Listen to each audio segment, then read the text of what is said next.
آپ کو کیا لگتا ہے کہ اسٹیبلشمنٹ کے ساتھ واٹ وینٹ رانگ؟ مطلب پورا بیانیہ جو پچھلے 3-4 سال میں ہم لوگ سن رہے تھے کہ پہلی دفعہ فوج اور حکومت ایک پیج کے اوپر ہے، اور پچھلے 3-4 مہینے تک بھی یہی والی چیز تھی. سو اچانک آپ کے خیال سے کوئی ایسا ایونٹ ہوا ہے جس کی وجہ سے چیزیں فلپ ہوئی ہیں؟ آپ کو پرسنلی کیا لگتا ہے؟ دیکھیں، ایک چیز کہا جاتا ہے کہ جی وہ جنرل فیض کے اوپر سارا کچھ کوئی بدمزگی ہوئی ہے. میں پہلے کلیئر کر دوں، یہ اور وہ سارا کہ جی آرمی چیف بنانا چاہتا ہے عمران خان جنرل فیض کو، یہ ادھر سے شروع ہوا. دیکھیں، یہ جو آرمی چیف نواز شریف اپنا بنانا چاہتا تھا اور اس نے بنائے بھی، اور پھر آپ کو سب کو پتہ ہے کہ کیا ہوا. اس نے آرمی چیف سیک بھی کیا، اس نے پھر وہ جنرل مشرف کا، وہ جنرل ضیاء کا اس نے اس کو اپوائنٹ کر دیا، پھر وہ کو ہو گیا. یعنی یہ جنرل پہلے نواز شریف کا مسئلہ کیا تھا، کیوں وہ سارا وقت اس کی آرمی چیف سے لڑائی رہتی تھی؟ کیونکہ وہ آرمی کو کنٹرول کرنا چاہتا تھا، وہ آرمی کو پنجاب پولیس بنانا چاہتا تھا. وہ کیوں بنانا چاہتا تھا؟ کیونکہ اس نے سارے پاکستان کے اداروں کو کنٹرول کر لیا تھا. سارے پاکستان کے جو ادارے جو اس کو چیک کر سکتے تھے، FBR تھی، نیب تھی، یہ سب اس کے کنٹرول میں تھے. عدلیہ کو بھی وہ کنٹرول کر کے بیٹھا ہوا تھا. جب ایک چیف جسٹس اس کے کنٹرول میں نہیں تھا تو ڈنڈوں سے اس نے سپریم کورٹ کے اوپر حملہ کیا تھا، جسٹس سجاد علی شاہ کے، اور پھر پیسے دیتا تھا ججز کو. جو کوئٹہ بینچ کو پیسہ چلا وہ سارا جسٹس سجاد علی شاہ نے اپنی کتاب میں لکھا ہوا ہے کہ کیسے وہ جا کے رفیق تارڑ اور شہباز شریف نے جا کے جج خریدے کوئٹہ کے اندر. یہ سارا تاریخ کا حصہ ہے. اس کا پرابلم کیا ہوتا تھا کہ فوج ایک ادارہ تھا جس کو وہ کنٹرول نہیں کر سکتا تھا، تو اس کی کوشش ہوتی تھی اپنا آرمی چیف بٹھانے کی، کیونکہ اس کا ڈر یہ ہوتا تھا کہ وہ ایک کمپلیٹ پاور چاہتا تھا. اور دوسرا، وہ جو چوری کر رہا تھا پاکستان کا پیسہ منی لانڈر کر کے باہر بھیجتا تھا، وہ فوج کو پہلے پتہ چل جاتا تھا کیونکہ ISI کے پاس ساری رپورٹ آ جاتی تھی. تو اس سے وہ ونربل فیل کرتا تھا، اس لیے کنٹرول کرتا تھا. میرا کبھی نہ فوج سے کوئی ایشو ہوا ہے، کیونکہ میں نے نہ کبھی مداخلت کی ہے، نہ میں نے کبھی سوچا کہ میں کبھی اپنا آرمی چیف لے کے آؤں. یہ میرا ہمیشہ فوج کا کہ میں یہ سمجھتا تھا کہ فوج کے ادارے کو مضبوط ہونا چاہیے. میں چاہتا تھا کہ پولیس کا ادارہ مضبوط ہو، میں جوڈیشری کے ادارے کو مضبوط چاہتا ہوں. میں نے کبھی جوڈیشری میں کوئی مداخلت نہیں کی. میں نے پولیس سے کبھی کسی پولیس جتنے بھی IGs آئے ہیں پنجاب کے، KP کے، ہمارے نیچے، کسی سے پوچھیں، ایک کو میں نے نہیں کہا انتقامی کارروائی کرو، جھوٹے پیپرز بناؤ. سندھ کے اندر سب کے اوپر جھوٹی FIRs ہے. ابھی انہوں نے ہمارے اوپر جھوٹی FIR پھر بنا دی ہے، پہلے انہوں نے بنائی تھی. مجھے ایک آدمی بتائیں جس کے اوپر ہم نے کوئی جھوٹی FIR اپنے زمانے، کیونکہ جب آپ پولیس سے غلط کام کرواتے ہیں وہ اپنے بھی کرتی ہے. بیوروکریسی کے کبھی کوئی مجھے کہے کہ میں نے بیوروکریٹ کو کہا کہ تم غلط کام کرو، کیونکہ ملک چلتے ہیں مضبوط اداروں پہ. لہٰذا میرے کبھی بھی خیال نہیں تھا کہ میں فوج کے اندر انٹرفیئر کروں. میرا صرف ایک ایشو تھا، مجھے یہ پتہ چل گیا تھا ایک کہ یہ افغانستان کے اندر، میں پچھلی گرمیوں کی بات کر رہا ہوں، کہ افغانستان میں پاسبلٹی سول وار کی. مجھے ڈر یہ لگا ہوا تھا کہ اگر، کیونکہ افغان اور طالبان کی جب امریکن جائیں گے وہاں سول وار ہوگی، اس کا فال آؤٹ آنا تھا پاکستان کے اوپر. فال آؤٹ پھر بھی آیا. ہمارے کئی فوجی پتہ نہیں کتنے شہید ہوئے ہیں جب سے جو آزاد ہوا افغانستان. تو میں چاہتا تھا کہ اس وقت جو ہمارے ISI کا چیف تھا وہ 5 سال سے تھا، میں چاہتا تھا کہ یہ سردیوں میں جو سب سے ہمارا مشکل ٹائم ہے اس کو ہونا چاہیے. سیکنڈلی مجھے پتہ چل گیا تھا یہ پوری انٹریگ کر رہے ہیں نون لیگ والے، اور یہ ان کی پوری کوشش تھی یہ ساری سردیوں میں یہ جو انہوں نے کیا ہے. یہ پچھلی مجھے جولائی سے پتہ چلنا شروع ہو گیا تھا کہ انہوں نے پورا پلان بنایا ہوا گورنمنٹ کرانے کا. تو میں نہیں چاہتا تھا کہ ہمارا جو انٹیلیجنس چیف چینج ہو جب تک یہ سردیاں نہ نکلے. میں نے تو اپنی کیبنٹ میں تو یہ اوپنلی کہا تھا، یہ چھپی بات نہیں ہے.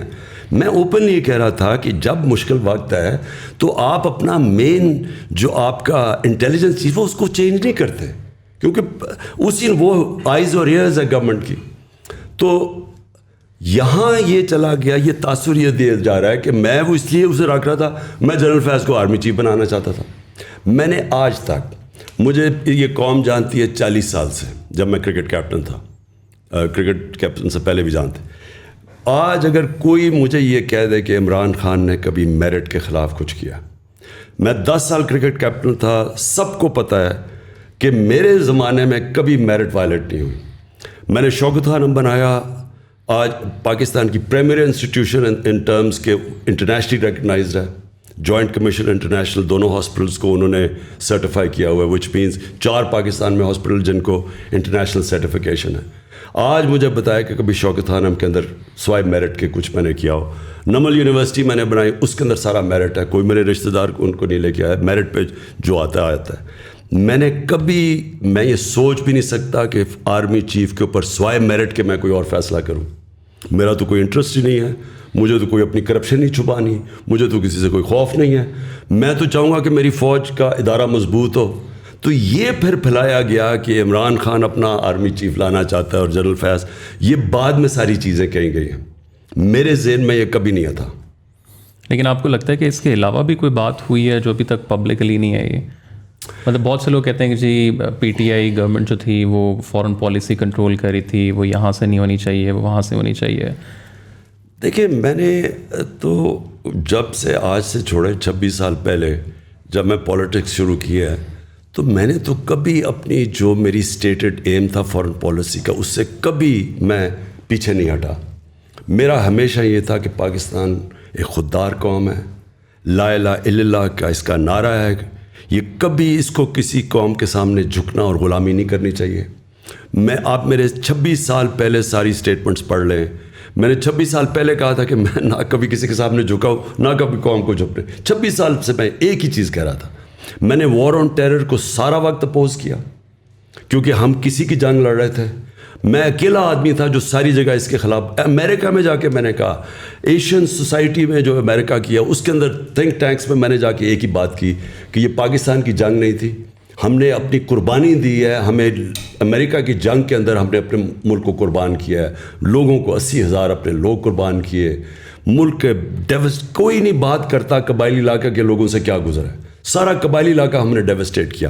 تو میں ہمیشہ چاہتا تھا کہ پاکستان ایک آزاد ملک ہو, خوددار ملک ہو, اس کی فارن پالیسی آزاد ہو, ہم IMF کے غلام نہ بنیں, اور یہ کبھی چینج نہیں ہوا. تو میں نے تو جو اپنی فارن پالیسی تھی اسی کے مطابق رکھی. ہمارا انٹرسٹ کیا ہے؟ چائنا ایمرجنگ دنیا کی اکنامک اسٹرینتھ ہے, ہمیں چائنا کے ساتھ ہمیشہ اچھے تعلقات, ہمارا نیبر بھی ہے, ہمارے ٹریڈیشنل تعلقات ہیں. ادھر سے پش بیک یہ آتی تھی کہ تم کٹیل کرو کہ چائنا سے زیادہ, کیونکہ امریکہ اور وہ بلاکس میں جا رہے تھے. ہم نے کہا ہم دونوں سے دوستی رکھیں گے, اور ہم نے کبھی اینٹی امریکن میری پالیسی تھی. اور دوسری چیز یہ جو رشیا کا ٹرپ, ہمارے لیے رشیا سے, اگر ہندوستان رشیا سے سستا تیل خرید سکتا ہے تو ہم کیوں نہیں خرید؟ ہندوستان کو ان کو اسٹریٹجک ایلائی ہے, ان کوڈ کا حصہ ہے. ہمیں تو وہ 3 مہینہ 13 میں ہمیں حکم دے رہے ہیں کہ ان سے نہ 30% کم پہ تیل مل رہا تھا, 30% کم پہ 20 لاکھ ٹن گندم ہم نے خریدنی تھی, وہ ہمیں سستی مل رہی تھی. تو میرا تو انٹرسٹ اپنے لوگ ہیں. اور پھر بیسس پاکستان میں بالکل بلیو نہیں کرتا, کیونکہ ہم ایک دم ملوث ہو جاتے ہیں کسی کی جنگ میں. سو دیئرفور میری فارن پالیسی ہمیشہ کلیئر تھی. اگر اور لوگوں کو یہ چیز پسند نہیں تھی تو میں نہیں جانتا, لیکن میں پرائم منسٹر تھا, میں چیف ایگزیکٹو ہوں, میرا پروڈکٹیو ہے فارن پالیسی, اور یہ میری فارن پالیسی تھی.